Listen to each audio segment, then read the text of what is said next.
Buenas tardes, bienvenidos, gracias por estar del otro lado en esta nueva emisión de Justicia Social, un programa que se propone, ya se dan cuenta, repasar la realidad política, gremial de la semana, hacer una reflexión sobre el tema educativo, con nuestros informes, con nuestros invitados. Mi nombre es Marcela Di Stefano, estoy conduciendo con Luis San Martín. ¿Cómo estás, Marce? ¿Bien? Bien, se viene la primavera. Se viene la primavera, por suerte, en una... Qué movidito todo esto, ¿no? Sí, hay un invierno en Nueva York, ¿eh? Sí. Hay otro tiempo allá. Sí, están empezando el otoño los muchachos. Tal cual. Lo curioso del tema es que están las miradas puestas en Nueva York, pero claro, tenemos acá todavía el patio de una manera bastante desprolija, ¿no?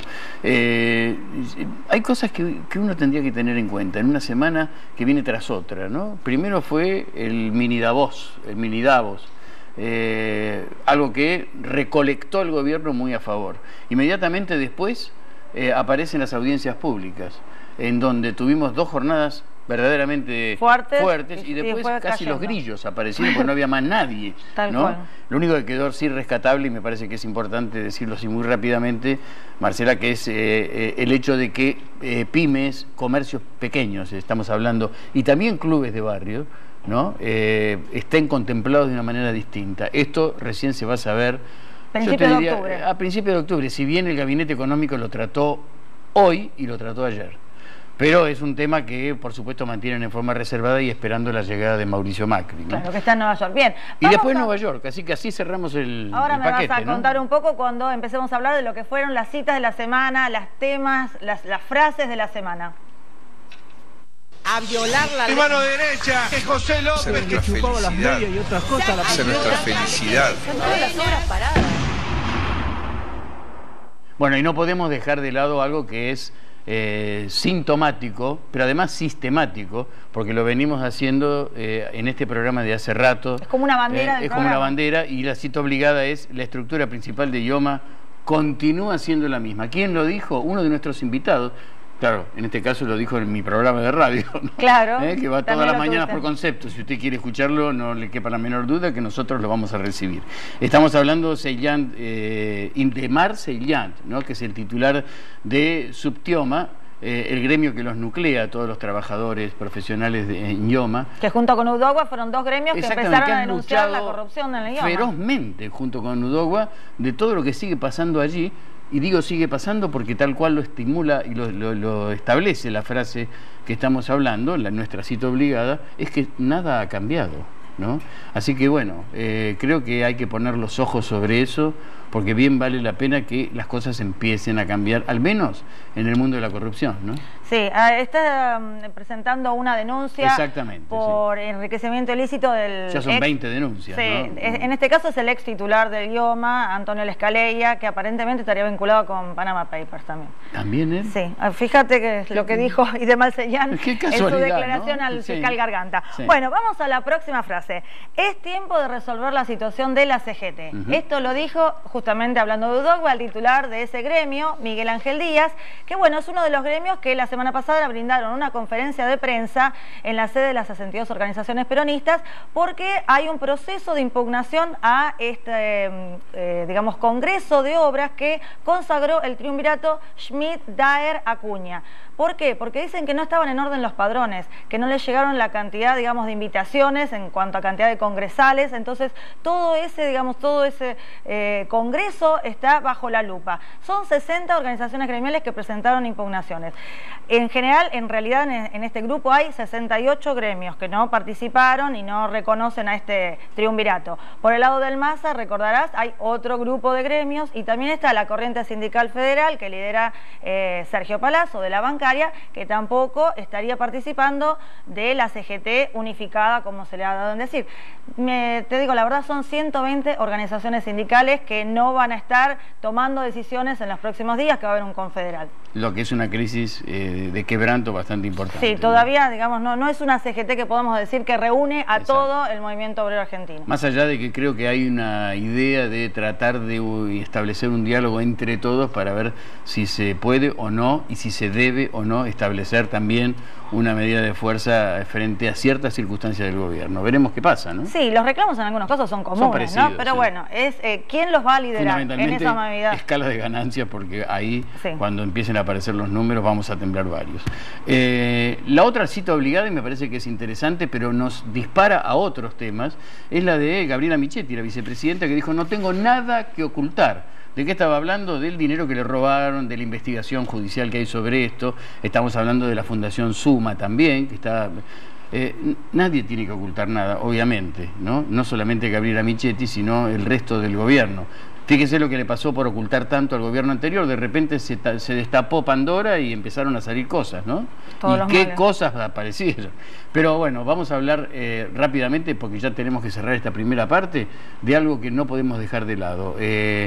Lo que es Macri en Nueva York.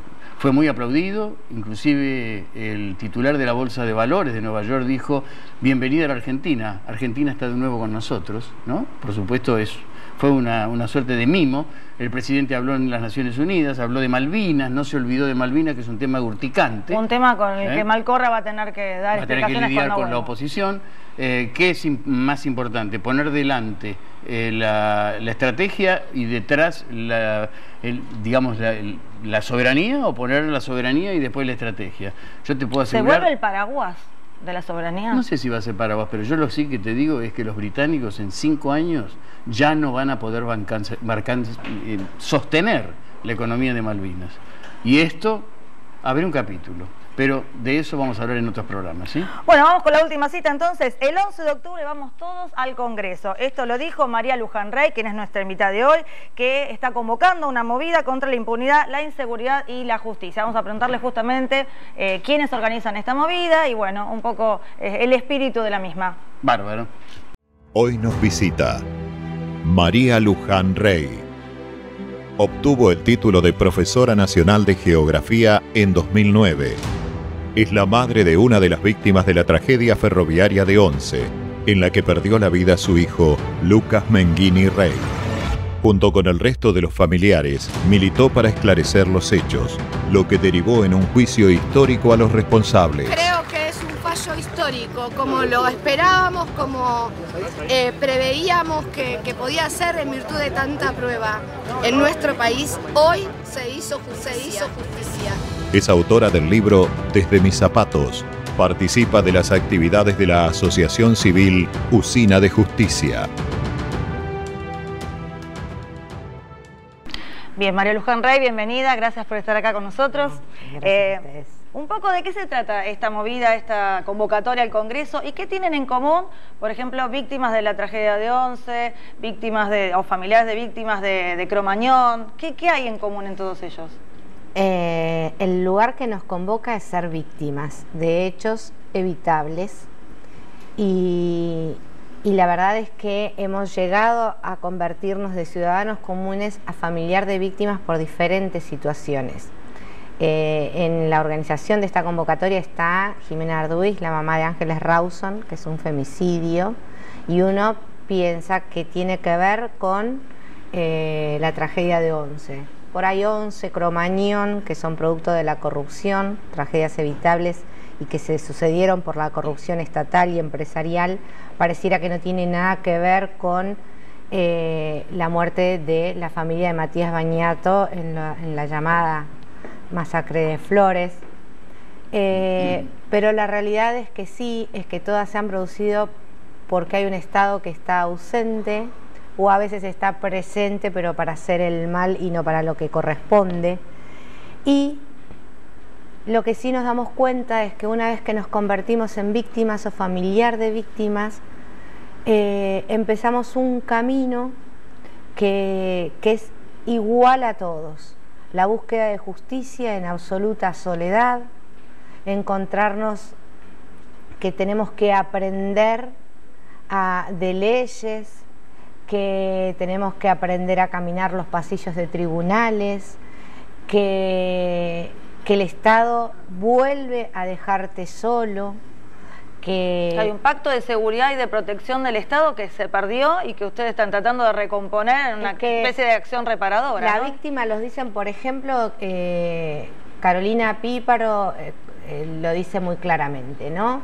Ante un hecho de inseguridad se apresa al delincuente y automáticamente el Estado le provee de un abogado para que lo defienda. A la víctima no. A la víctima no se le provee de abogados para que nos defiendan. Lo dice Matías, ¿no? Muchas veces las víctimas ni siquiera son querellantes en las causas. Matías se entera de que el asesino de su familia queda libre por los medios, porque la justicia no tiene la obligación de informarle a él esta situación. Entonces, la inseguridad, la impunidad y la injusticia es lo que nos convoca. El dolor y el tratar de que otros no pasen por lo que nos toca a nosotros. ¿Y qué esperan del Congreso? ¿Qué tienen que hacer los legisladores? Es que hay muchas leyes, por ejemplo, hay una ley que han presentado las Madres del Dolor. Vivian Perrone comentaba, ¿no? El senador Guastavino es el que tiene cajoneada esta ley, que perdería estado parlamentario este año de no ser tratada, y hasta donde tengo entendido no ha sido puesto en temario, por el tema precisamente de modificar algunas leyes que tienen que ver con la responsabilidad de quien comete un asesinato vial.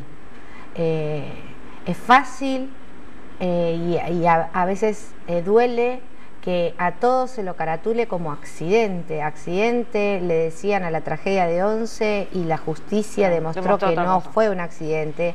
Accidente le llaman a un asesinato vial cuando una persona alcoholizada atropella. Lo del camionero. Lo del camionero de estos días.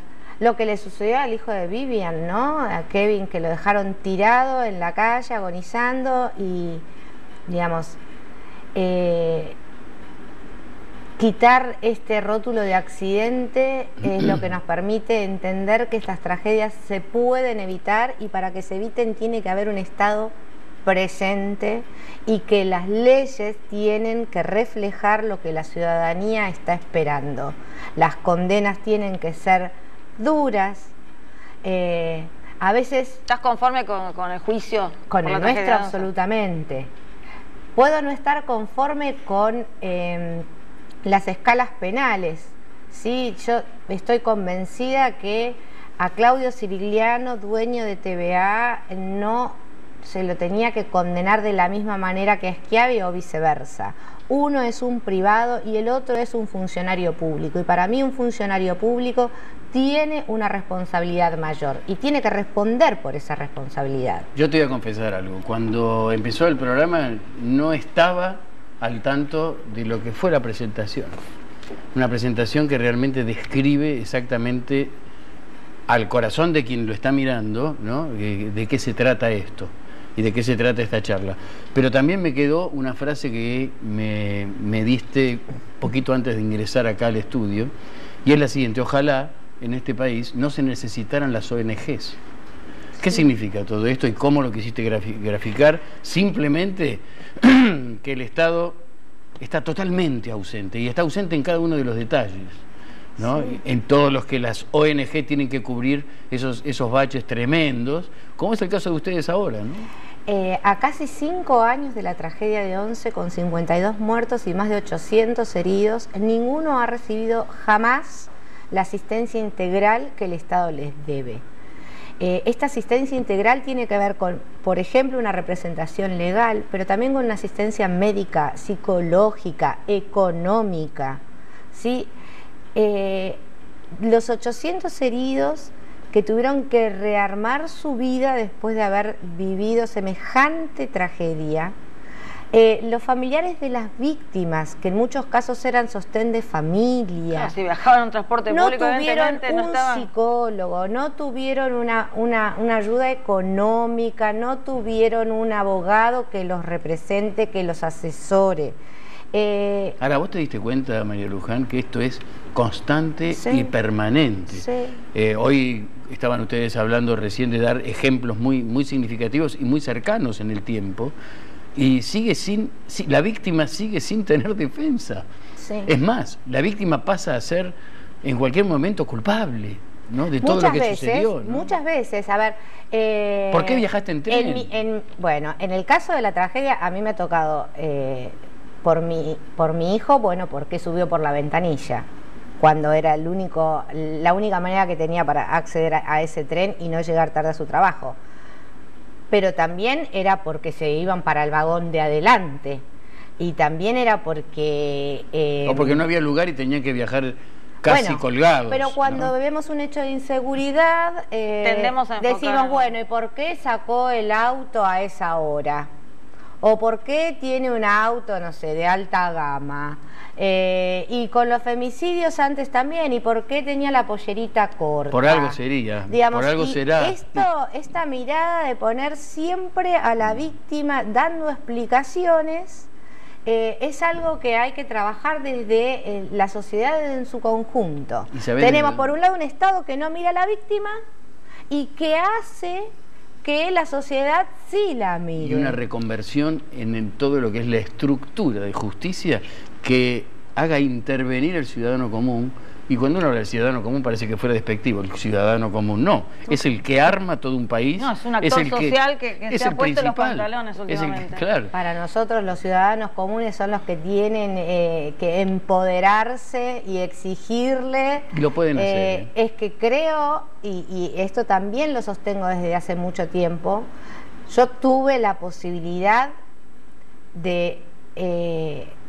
siempre digo, no elegí ser la mamá de una víctima, sí tuve la posibilidad de elegir qué hacía con eso y podía quedarme en mi casa llorando la muerte de mi hijo o podía levantarme y salir a buscar justicia. Elegí este camino que es el más largo, que es el más doloroso, que está perdido de antemano porque aunque consiga justicia mi hijo no vuelve, pero sí sé que muchas veces esto no se puede hacer y a mí muchas veces me subleva ver que al ciudadano al que no le pasó, no sea el que levante la bandera. Yo pienso en las inundaciones de La Plata. ¿Por qué quien perdió un familiar y perdió todo tiene que salir a encarar marchas, aprender a armar actos y pedirle y rogarle al ciudadano que tiene su casa intacta y a toda su familia feliz que venga y que lo acompañe? A veces los ciudadanos sí acompañan, sí, pero en forma estertórea. ¿Qué significa esto? O espasmódica. Cuando se produce el episodio, durante unos días acompaña. Y después es como que hay una dormidera. Lo hablábamos también fuera de sí, cámara.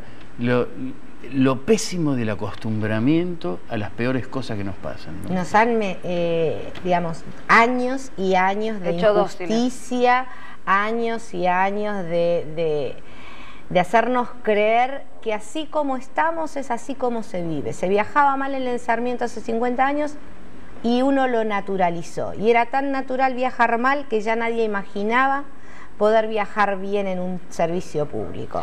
Entonces, eso es funcional, eso nos deja en un lugar de no movernos, de no aspirar a otra cosa. Y me parece que desde ese lugar de feo, pero aunque sea feo, cómodo, tenemos que corrernos. Para eso se necesita una fortaleza especial que vos la tenés, María Luján. Vos como docente, eso iba, ¿no? Claro, increíble. Ella salió no digo de la zona de confort, pero de la zona del lamento y del llanto para con una fortaleza salir a luchar por una causa. Nos queda un minuto antes de No lo puedo entender, tengo que ponerme en tu lugar y me cuesta tanto, ¿no sabés? ¿Pero por qué? Porque soy, a lo mejor, no es que sea escéptico a todo esto, pero de repente te veo y por eso dije, no conocía el informe y me llegó de una manera muy particular. No, es impresionante la historia de María Luján. Nos queda un minuto, ya nos vamos al corte, pero desde tu rol de docente, decime si es fácil, vos estuviste después, nos contabas después de la tragedia de Once, dando clases. ¿Cómo fue pararte delante de un aula? ¿Cómo fue hablar de esta peregrinación por el tema de la justicia? Me parece que sirvió para que mis alumnos de ese momento entendieran cuán importante era salir a pelear por justicia, para que entendieran por qué el accidente de Once era un hecho de corrupción, por qué no podíamos poner la responsabilidad en un trabajador, como insistía el gobierno en su momento en hacerlo, claro, y ampliar la mirada, y poder explicarles por qué se dice y con absoluta certeza que la corrupción nos mata. Nos mata. María Luján, te invitamos a seguir viendo el programa. En el segundo bloque vamos a presentar un informe, como siempre, como todas las semanas.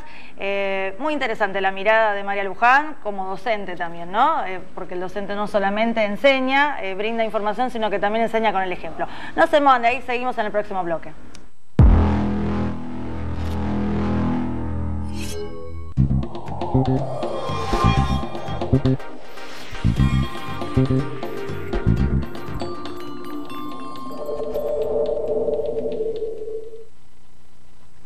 Acá tenemos otro elemento que tiene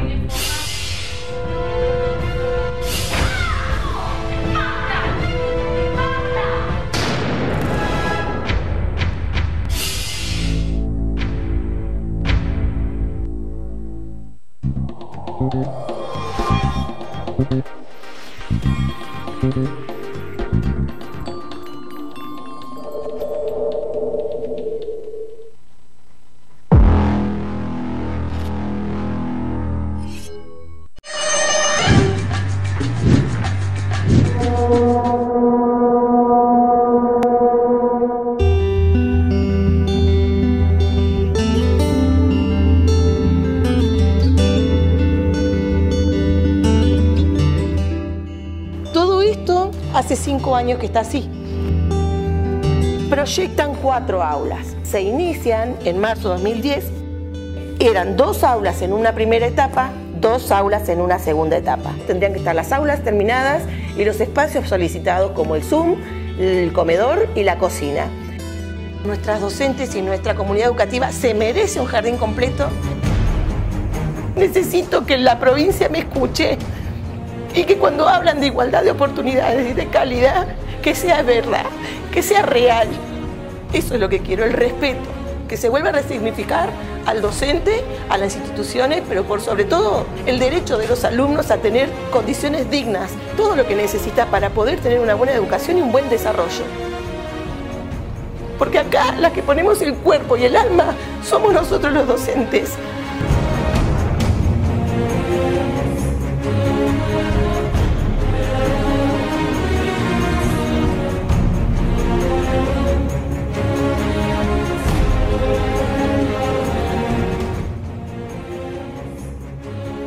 Estamos acá con todas las mamás porque venimos a apoyar a Verónica Dietz. Estamos cansados de que se la siga y que se la acuse de cosas que no son. Nosotros hicimos mucho por el jardín junto con Vero, todo en conjunto. Entonces estamos todos en apoyo de Vero, queremos que Vero vuelva. Los chicos lloran, quieren a Vero, llegan a la puerta y se vuelven. Ellos quieren que Vero vuelva.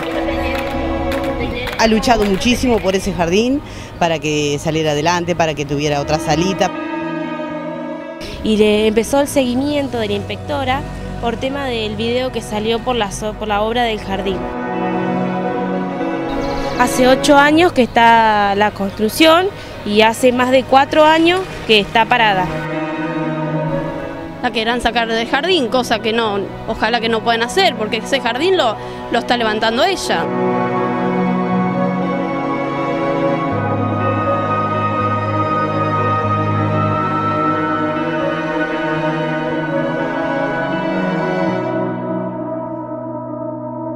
El derecho de los alumnos a tener condiciones dignas.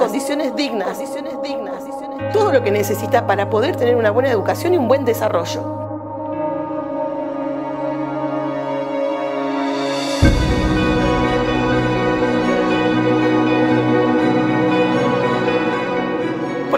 las que ponemos el cuerpo y el alma somos nosotros los docentes.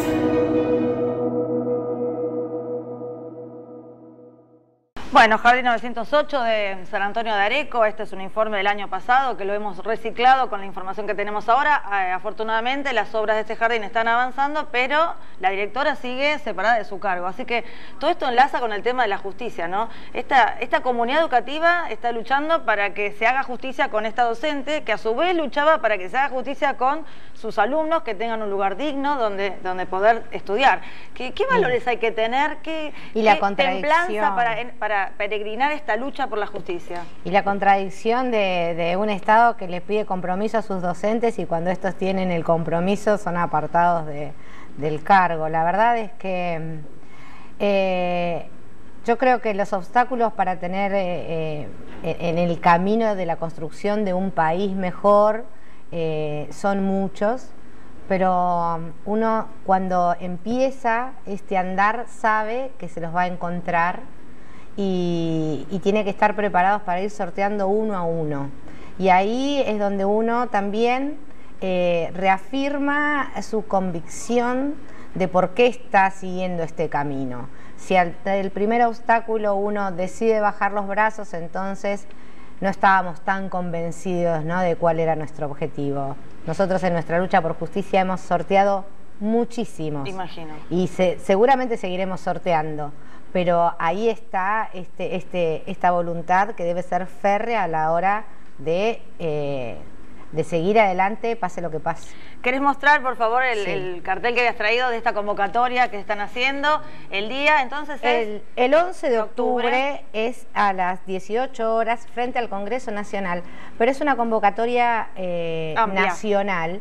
Entonces sabemos que ciudades como Mar del Plata, Rosario, Río Gallegos, por ahí me estoy olvidando de alguna, van a adherir y van a hacer sus marchas ese mismo día, en ese mismo horario, porque es cierto que hay víctimas a lo largo y a lo ancho de nuestro país y muchos ni siquiera tienen la posibilidad de visibilizar sus casos como sucede cuando son en la provincia de Buenos Aires y mucho más si es en Capital Federal. Pero nosotros tratamos de ser la voz de aquellos que están en Salta, en Jujuy, en Chubut, en Santa Cruz y que no tienen la posibilidad de hacerse escuchar porque son tan víctimas de la inseguridad, de la impunidad y la injusticia como nosotros.